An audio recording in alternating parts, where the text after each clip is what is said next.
Hola, buenos días a todos. En primer lugar, pues daros las gracias por en estas fechas estivales vuestra presencia, a NIS, a SCAT, a AVI, por hacer posible pues esta reunión de colectivos que puedan aportar puntos de vista distintos sobre un tema que es lo que enriquece luego el conocimiento del mismo. Y nunca mejor elegido el tema que el de la hepatitis C, dada, como ha dicho Alipio, la proximidad del Día Mundial de la Hepatitis, y de un tema que en los últimos meses pues, ha tenido un gran impacto no solo médico, sino mediático, y que yo creo que es importante pues, tener un conocimiento de los aspectos básicos, por lo menos, de la enfermedad, para poder luego opinar con criterio de aspectos más concretos. Y este es el objetivo de la reunión, en un ambiente distendido, pues el poder comentar todos estos aspectos. Yo voy a seguir un esquema que es el que veis en la diapositiva, pero que es flexible, que si queréis que tratemos luego algún tema distinto o más en profundidad algún aspecto que yo trate más superficialmente, pues lo podemos hacer perfectamente. Lo que se trata es de que sea útil y que todos pues aclaremos las dudas que tengamos y salgamos con unos conceptos claros. El primer punto va a ser la repercusión de la hepatitis C. ¿Por qué está teniendo este impacto? Pues bueno, aunque las cifras sean frías, pero ahí están y son pues muy importantes. Se calcula que entre 130 y 170 millones de personas están infectadas por el virus de la hepatitis C. Incluso hay autores que aumentan este número hasta casi 300 millones, más o menos un 2% de la población mundial, que es mucho.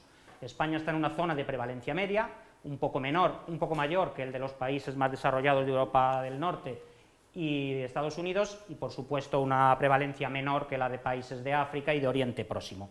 Y estas cifras tan enormes que veis en la diapositiva, sin embargo, contrastan con el hecho de que desde el año 1990 ha habido una drástica disminución de los casos nuevos de hepatitis C. Y esto ha sido debido pues, a dos factores principales.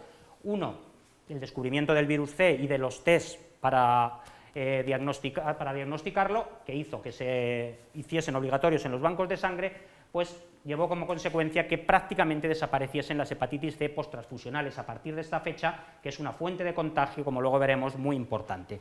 Y por otra parte, el boom del SIDA en estos años, que hizo que se implementasen pues, las medidas para evitar el contagio de esta enfermedad por el miedo a contraerla, trajo como consecuencia que también disminuyesen los casos de hepatitis C al compartir pues, vías de contagio similares.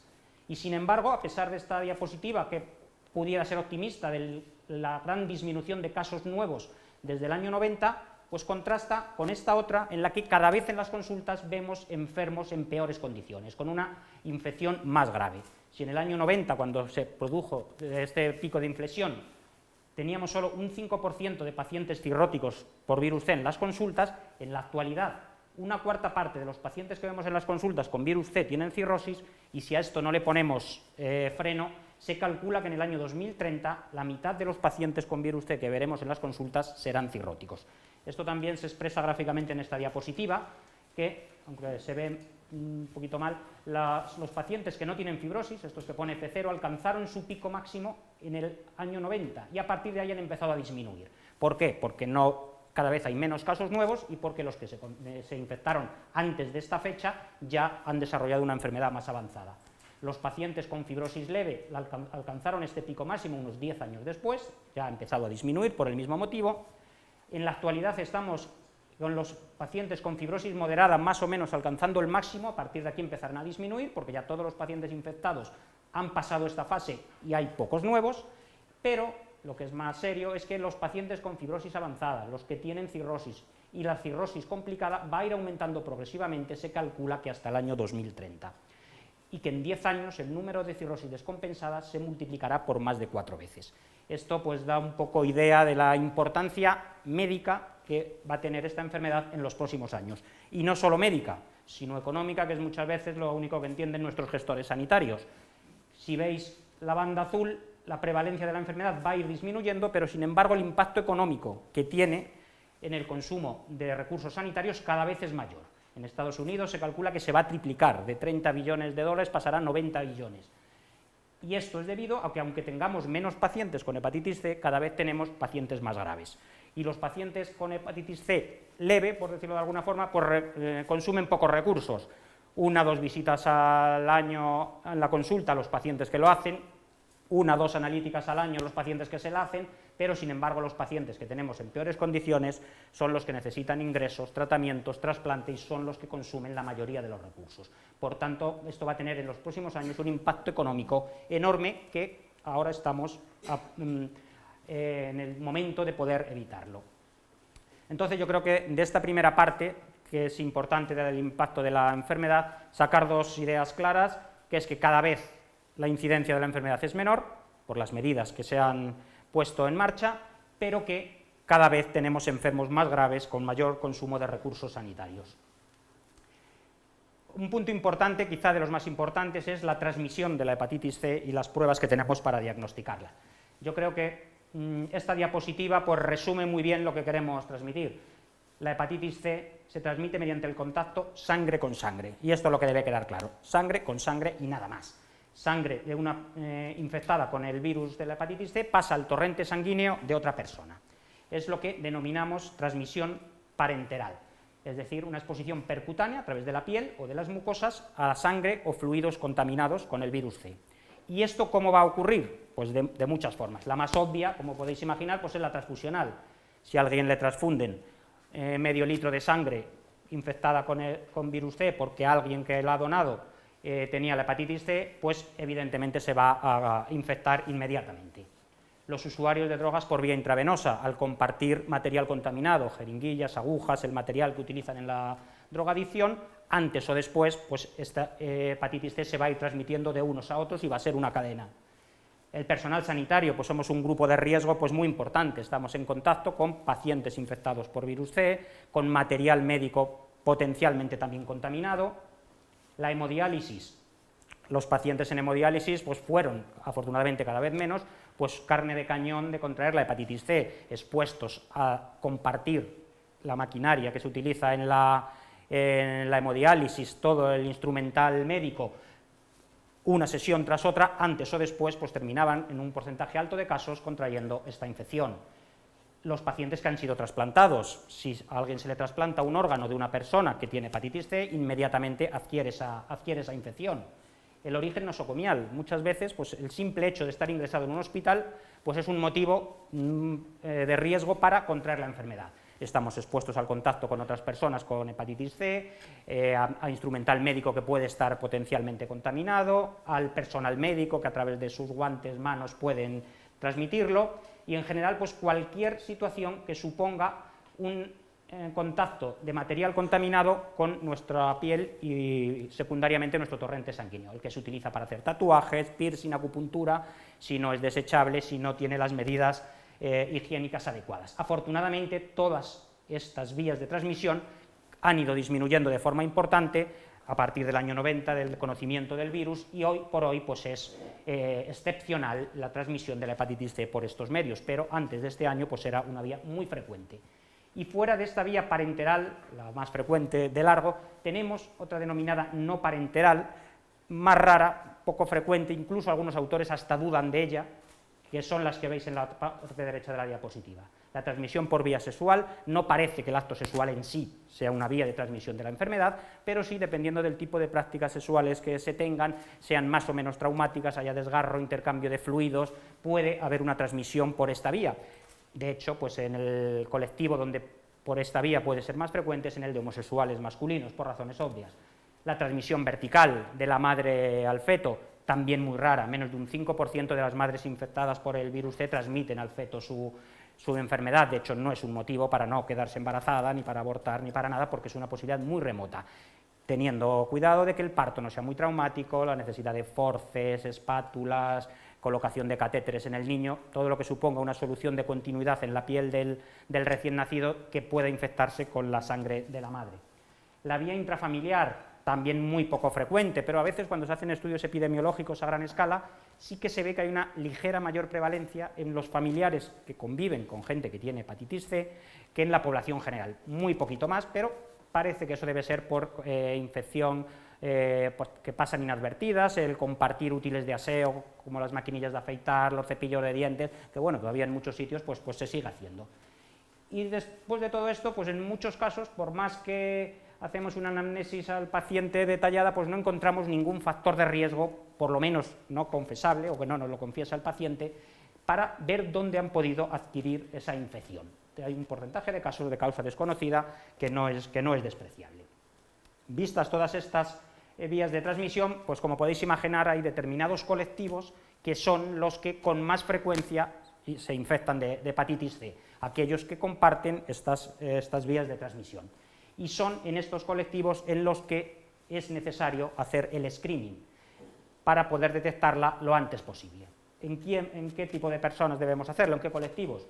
Los pacientes con adicción a drogas por vía parenteral en el pasado, aunque haya sido hace muchos años, una sola vez, muchos pacientes ya relativamente mayores que vemos en la consulta, pues sí, una locura de juventud cuando tenía 20 años y ahora tienen 65, pues bueno, aunque solo haya sido una sola vez y hace mucho tiempo, es necesario hacer el test de la hepatitis en estos pacientes. Los pacientes HIV comparten vías de contagio, un porcentaje nada despreciable de pacientes con HIV también tienen virus C. Los pacientes hemofílicos que necesitan o necesitaron sobre todo previamente muchas transfusiones, los factores de la coagulación, pues en uno o en otro era fácil que alguno fuese donado por algún paciente con hepatitis C. Lo que hemos dicho antes, los pacientes en hemodiálisis expuestos a muchos factores que pueden hacer relativamente fácil que en un pasado adquiriesen la infección. Los receptores de transfusiones o trasplantes, todos recibiesen una transfusión o un trasplante antes del año 92, que es cuando se empezó a hacer obligatorio en los bancos de sangre los test para detectarlo, es necesario que se hagan los test de la hepatitis C. Los niños nacidos de madre de virus C, aunque el porcentaje es relativamente bajo, esto lo hacen los ginecólogos y obstetras de forma rutinaria, es necesario el detectar la posibilidad, aunque sea pequeña, del virus C en el recién nacido. Cualquier persona que tenga un pinchazo o una exposición mucosa a sangre contaminada con virus C, también es necesario que se hagan las pruebas de la hepatitis C. La pareja sexual de un paciente con virus C, aunque no sería estrictamente necesario el hacerlo, pero bueno, yo creo que es una forma de tranquilizar a la pareja el saber que no ha sido infectada por su pareja. Y en general, ahora que cada vez se hacen con más frecuencia analíticas generales en los reconocimientos de empresa por los médicos de atención primaria, cualquier persona que sus enzimas hepáticos, las transaminasas, estén alterados, sin ningún motivo aparente, deben hacerse un test de la hepatitis C. Y es más, no solo estos casos, sino que el CDC americano, hace 2 años, el Center for Disease Control, recomendó que todas las personas nacidas entre el año 45 y 65 se hiciesen al menos una vez en su vida un test de la hepatitis C. Esto se justifica porque en esta franja de años es donde con más frecuencia se produjo la infección de la hepatitis C en la población mundial, porque se dieron estos factores de riesgo que hemos dicho anteriormente. Y de hecho ahora, cuando vemos en los hospitales las personas que están infectadas con hepatitis C más graves, con cirrosis, trasplantados, la inmensa mayoría nacieron en esta franja de años, con lo cual es recomendable, así lo dice el CDC americano, que todas las personas nacidas en estos años, incluso en España podríamos, porque siempre hemos ido un poquito con retraso en muchos aspectos y en este también, ampliarlo, es conveniente realizar al menos una vez el test de la hepatitis C. Porque si no, bueno, y el test para detectarlo pues es una prueba muy sencilla, es una analítica de sangre que debemos hacerlo siempre que haya alguna sospecha en estos grupos de riesgo, porque los síntomas de la hepatitis podrán aparecer, si es que aparecen, 20, 30 años después de contraer la infección, y cuando aparecen, pues muchas veces ya el margen de maniobrabilidad nuestra con tratamientos pues es más escaso, con lo cual siempre que haya cualquier indicio, sospecha, pertenecer a un grupo de riesgo de los que hemos dicho anteriormente, debemos hacer una prueba sencilla que es una analítica de sangre. Porque si no, nos pasará lo que nos dice este estudio que se hizo en España hace unos años. A mí me parece un poco pesimista, pero es lo que salió y probablemente pues sea verdad, que el 80% de los pacientes que tienen hepatitis C no están diagnosticados, no son conscientes de que lo tienen, no lo saben. Solo conocemos el 20% de los pacientes solo el 20% de los pacientes que tienen hepatitis C están diagnosticados. Esto trasladado a los cupos que tienen nuestros médicos de atención primaria en España, pues supone más o menos que cada médico de atención primaria en su cupo de pacientes tiene 40 pacientes que tienen hepatitis C y que no lo saben. De ahí la importancia de este colectivo, de concienciarse de este tema, de hacer los test de screening a estas personas de riesgo. Siempre pues chocamos con lo mismo, la falta de tiempo, todas las otras actividades que tienen que realizar, pero sería conveniente, porque es un simple análisis en todas estas personas, el realizar los test de la hepatitis C para este 80% no diagnosticado, poderlo disminuir de forma importante. El siguiente aspecto es los genotipos del virus de la hepatitis C. ¿A qué nos estamos refiriendo cuando hablamos de los genotipos de la hepatitis C? Pues el virus de la hepatitis C tiene una peculiaridad que le diferencia de otros, que es su gran variabilidad genética, la capacidad que tiene para cambiar parte de su genoma, de la secuencia de genes virales de unos virus C a otros, que hace que sean distintos, un pequeño porcentaje de su genoma, pero que sean los virus C distintos. Y esto es lo que da lugar a los distintos genotipos del virus C, que son en general 6 principales. El 5 y el 6 se dan en zonas muy concretas de Asia y de África. En el mundo occidental, los 4 primeros genotipos, genotipo 1, 2, 3 y 4, son los que vemos habitualmente en las consultas. Y con diferencia, el genotipo 1 es el más prevalente, más o menos un 70, 75, 80% en algunos casos de prevalencia. Pero es más, dentro de los genotipos, también el virus C cambia una proporción más pequeña aún todavía de su genoma, que es lo que da lugar a los subtipos. Entonces, dentro del genotipo 1, por ejemplo, tenemos el subtipo 1A y 1B, el 1A más prevalente en Estados Unidos, el 1B en Europa Occidental. Por tanto, todo esto es importante conocerlo, porque esto va a tener sus implicaciones, saber no solo que tenemos una hepatitis C, sino qué genotipo de la hepatitis C tenemos y, en muchos casos, qué subtipo de ese genotipo tenemos. Y esto pues, se realiza, igual que el test de la hepatitis C, de una forma muy sencilla, con una simple analítica de sangre, no hay que hacer nada excesivamente sofisticado. Y se hace una sola vez, porque esto no cambia. El que tiene una hepatitis C por el genotipo 1A va a tener toda su vida una hepatitis C por el genotipo 1A, con lo cual, con realizársela una sola vez es suficiente para saber qué genotipo tiene, qué subtipo tiene, y esto, como luego veremos un poco por encima, tiene sus implicaciones terapéuticas. El otro aspecto importante es el de la transmisión, de la historia natural de la enfermedad, de la transmisión a la infección tardía. Yo creo que, junto con la transmisión, pues son los dos aspectos que nos deben quedar más claros. ¿Cómo es la historia natural de esta enfermedad? Yo creo que en esta diapositiva pues, se refleja bastante bien cómo ve, desde que en el organismo entra el virus C y provoca una hepatitis C aguda, hasta que ésta se convierte en crónica, va avanzando y produciendo fibrosis, con su máxima expresión en la cirrosis hepática, y a partir de aquí aparecen las complicaciones, la más temida de ellas, el cáncer de hígado. Y esto se hace a una velocidad pues, distinta, dependiendo del tipo de pacientes. Hay pacientes en que esta evolución pues, es muy lenta, como veis en la diapositiva, y que a pesar de muchos años de infección, no llegan nunca a tener una hepatopatía avanzada, una lesión importante. Todos tenemos en las consultas pacientes de 70, 80 años y más que adquirieron la infección hace muchísimos años y que no han evolucionado a ninguna infección seria. Sin embargo, otros pues, se hacen cirróticos de una forma muy rápida, pasan al estadio F4, que es el de cirrosis, en pocos años. Y luego la mayoría pues, es una progresión lenta y que con el paso de 15, 20, 25, 30 años van a alcanzar esta fase de cirrosis, que es la peligrosa, la que comienza a dar complicaciones.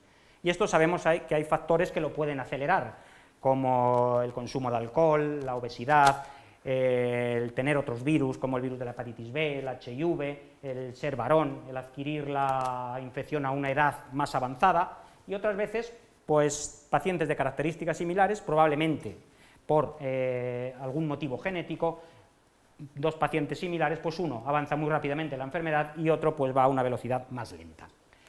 Vamos a desgranar muy someramente un poquito estas fases de las que hablábamos antes. Lo primero es la infección, cuando el virus entra en el organismo. Cuando el virus entra en el organismo y produce una hepatitis aguda, solo el 15-25% de los casos el virus se aclara espontáneamente. El organismo es capaz de eliminarlo, de curar esa hepatitis C. Y digo solo porque otros virus de la hepatitis, como el de la hepatitis A o el de la hepatitis B, prácticamente todos se curan solos, sin necesidad de ningún tratamiento. Uno tiene una hepatitis aguda A o hepatitis aguda B, se curan la inmensa mayoría de los casos sin necesidad de hacer nada. Con el virus C solo es el 15-25% de los casos. Lo que quiere decir, aunque sea una perogrullada, que el 75-85% de los casos la infección se queda crónica. El virus no es capaz el organismo no es capaz de eliminar el virus y el virus ya se queda con nosotros de forma crónica y no vamos a ser posibles de eliminarlo si no es con algún tratamiento. Y este límite de hepatitis aguda crónica, que se establece un poco artificialmente, se considera en 6 meses. Parece que si en 6 meses el organismo no ha sido capaz de eliminar espontáneamente el virus, ya no lo va a hacer y la infección ya se va a quedar crónica. El tener una hepatitis crónica en principio no significa nada.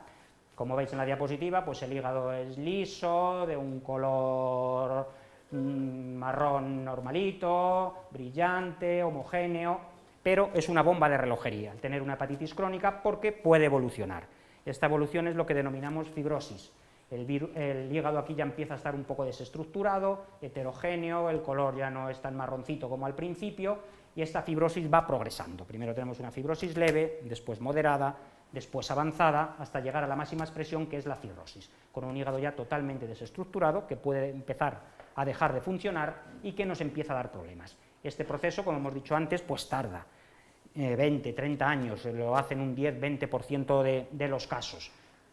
Pero a partir de aquí es cuando ya empiezan los problemas. Hasta aquí, pues no hay ningún problema. Uno tiene una hepatitis crónica, por mucha fibrosis que tenga, si no ha llegado a cirrosis, no le va a dar ningún problema. Vamos a saber que tiene una hepatitis crónica por virus C porque se han hecho unos análisis y porque salen los análisis, pero no porque el paciente nos vaya a dar ninguna pista de que tiene una hepatitis C, ni nadie va a saber que ese paciente tiene una hepatitis C. Pero a partir de aquí, de tener una cirrosis, aquí ya sí empiezan los problemas. El más temido de ellos, el cáncer de hígado. Cáncer de hígado, la hepatitis C hoy por hoy es una de las principales causas de aparición de cáncer de hígado. Y cuando aparece, la mortalidad pues es muy elevada. Se calcula que 1/3 de los casos fallecen en el primer año del diagnóstico, con lo cual es muy importante la identificación previa de estos pacientes para poder poner solución al tema. Todo este proceso que hemos comentado, pues yo creo que también se refleja bastante bien en esta diapositiva. Desde que se adquiere la hepatitis aguda, un 15-25% de los casos se cura espontáneamente, el 75-85% se queda crónica. A partir de aquí, un 20% más o menos en un tiempo de 10-20 años va a evolucionar a cirrosis y aquí empiezan los problemas. Más o menos un 3%, entre un 1 y un 6% anual desarrollan un cáncer de hígado y, por hablar en términos generales, un 50% de los pacientes con cirrosis en un periodo de 10 años van a tener algún problema serio, alguna descompensación que llevará o al fallecimiento del paciente o a la necesidad de trasplante. Y ya por último, para no alargarme mucho en el tiempo y ajustarme a lo que teníamos previsto, vamos a dar unas pinceladas del tratamiento, sin entrar en muchas profundidades médicas, salvo que luego queráis en el debate pues que hablemos de algún tema en concreto. ¿De qué va a depender el que aconsejemos o no a un paciente el tratamiento de su hepatitis? Por lo menos hasta ahora, probablemente con los nuevos antivirales las cosas cambien. Hasta ahora pues va a depender, primero, del grado de daño hepático que tenga. En este proceso que hemos visto de tener una hepatitis aguda, crónica, poca fibrosis, mucha fibrosis, cirrosis, cuanto más seria sea la afectación, más necesidad vamos a tener de poner freno a esa progresión y de curar esa hepatitis. Del genotipo viral, de los que hemos hablado antes, hay genotipos que responden mucho mejor al tratamiento que otros, que necesitan menos tiempo de tratamiento, que necesitan menos dosis, y de eso va a depender también el que le ofrezcamos o no, o el que le aconsejemos o no a un paciente que se trate o que espere. De las características del paciente, de si se ha tratado previamente o no, de si ha recibido algún tratamiento de los que podemos considerar antiguos, cómo ha respondido a él, si poco o mucho. Esto nos va a dar una idea de cómo puede responder a los nuevos tratamientos que tenemos y si merece la pena o no iniciar ese tratamiento. Y de las características del paciente, pues de la edad que tenga, de si tiene otras enfermedades asociadas, de si toma algún otro fármaco que pueda interactuar con los que tenemos. Yo creo que todo esto lo podemos resumir pues, en dos características. Va a depender del daño hepático que tenga, de la gravedad de la hepatopatía que tenga, de la necesidad que tengamos de curarlo y de las posibilidades de respuesta que podamos ofrecerles con los tratamientos. Aunando en una balanza estos dos factores, pues debemos aconsejar o no a un paciente que se trate o que espere. ¿Y cuál va a ser el objetivo del tratamiento? Pues lo que denominamos respuesta virológica sostenida, que traducido a términos más coloquiales es cuando el virólogo, 6 meses después de terminar el tratamiento, nos dice en una analítica de sangre que el virus no está, que el virus es indetectable. Esto es sinónimo prácticamente de curación. A partir de esta fecha es muy raro, menos de un 1% con el paso de los años. Yo llevo tratados, pues sin exagerar, más de 500 pacientes, no he visto a ninguno que después de tener una respuesta virológica sostenida 6 meses después de finalizar el tratamiento haya recidivado después. Las estadísticas dicen que menos de un 1%, pero estos 6 meses, incluso antes, podemos darlo como fecha tope de curación de la enfermedad. Si en ese momento el virus sigue indetectable, ya no va a reaparecer. Evidentemente, cuanto más prolongado sea este tiempo, más difícil es que esto ocurra, pero quedaos con la idea de que 24 semanas después de terminar el tratamiento, 6 meses después, si el virus es indetectable, ya la infección la podemos dar por curada. Y esto es importante hacerlo cuanto antes, porque, como veis en la gráfica, cuanto más tardemos en tratar al paciente, menos van a ser las posibilidades de respuesta, por dos motivos obvios. Uno, porque el paciente va a ser mayor, y a mayor edad pues la respuesta va a ser peor, y segundo, porque la infección va a estar más avanzada. También, cuanto más avanzada tengamos la enfermedad, las posibilidades de respuesta serán menores. Y esta pues es un poco la diapositiva de la ilusión, del optimismo, la que se ha visto pues en muchos medios en los últimos meses, la línea ascendente de progresión de las posibilidades de respuesta al tratamiento. Cuando empezamos a tratar, yo acababa de terminar la especialidad en este año, en los años 90, que tratábamos con interferón en monoterapia, se curaban pues un 5 o 6%, era pues, bueno, un acontecimiento en un servicio de hepatología que alguien se curase. De hecho, tenía nombres y apellidos y lo conocía todo el servicio. Alfonso Pérez se ha curado porque era una cosa pues excepcional. La introducción de la ribavirina en el año 98 supuso un avance importante, el interferón pegilado en el 2001 un nuevo avance, pero el gran avance ha sido en el año 2011 la comercialización de los dos primeros antivirales, Boceprevir y Telaprevir, que supusieron que más del 70%, entre el 70 y el 80% de los pacientes pudieran ser curados, que es la fase en la que estamos, hasta ayer por lo menos, en España. En finales del año pasado, la FDA americana aprobó dos nuevos fármacos antivirales, Imeprevir y Sofosbuvir, que aumentaron también de forma muy importante las posibilidades de respuesta. Han sido aprobados en Estados Unidos y en otros países occidentales. Aquí esperamos uno de ellos, noticias pues casi de hoy, de ayer y de hoy, parece que ya lo ha aprobado la Agencia Española del Medicamento, el Simeprevir. Esta fase es en la que están estos países que digo, y a finales de año es previsible que aprobarán la comercialización de combinaciones de fármacos antivirales que nos prometen unas posibilidades de respuesta cercanas al 100%. Es decir, que esa ilusión de todos los hepatólogos de poder llegar a erradicar el virus C, de poder convertir, ser los primeros en conseguir que una infección viral crónica sea curada, la tenemos al alcance de la mano. Y sin embargo, pues esta diapositiva pues tan optimista y tan ilusionante pues contrasta con esta otra, que es la realidad, y en un país como Estados Unidos no sospechoso de ser subdesarrollado. De los 3,5 millones de pacientes que se calcula que están infectados por hepatitis C en Estados Unidos, solo el 50% están diagnosticados o son conscientes de ello. Recordar la diapositiva que puse antes, en España en este estudio era el 80% el que no estaba diagnosticado, con lo cual esta barra la dejaríamos por aquí. De ellos, del total, el 43% acceden a las consultas de los especialistas. El 27% se completa el estudio con el tipo de virus C que tienen, la carga viral, el genotipo.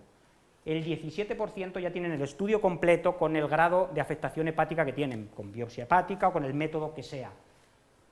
El 16% acceden a los tratamientos, y con los tratamientos que teníamos hasta ahora, que curaban por el 50-60%, el 9% del total alcanzan respuesta viral sostenida. Es decir, fijaros, tenemos un 9% de todos los pacientes infectados que se curan, que contrasta con esta diapositiva en la que decimos que más del 90% se curan, más del 90% de los que llegan a las consultas, de los que se les acceden al tratamiento. Por tanto, hay una labor muy importante que tenemos que hacer entre todos para aumentar la longitud de estas barras, diagnosticar más, que accedan más a las consultas de los especialistas, y esto es una labor pues, de los médicos de atención primaria fundamental, que podamos llegar a tener acceso a estos medicamentos que de momento por motivos económicos pues parece que es tan difícil que todos los pacientes con hepatitis C accedan a ellos, para que este 9% pueda subir y alcanzar pues ese idílico 90-100% que nos prometen los fármacos que están por llegar. De nada nos servirá tener fármacos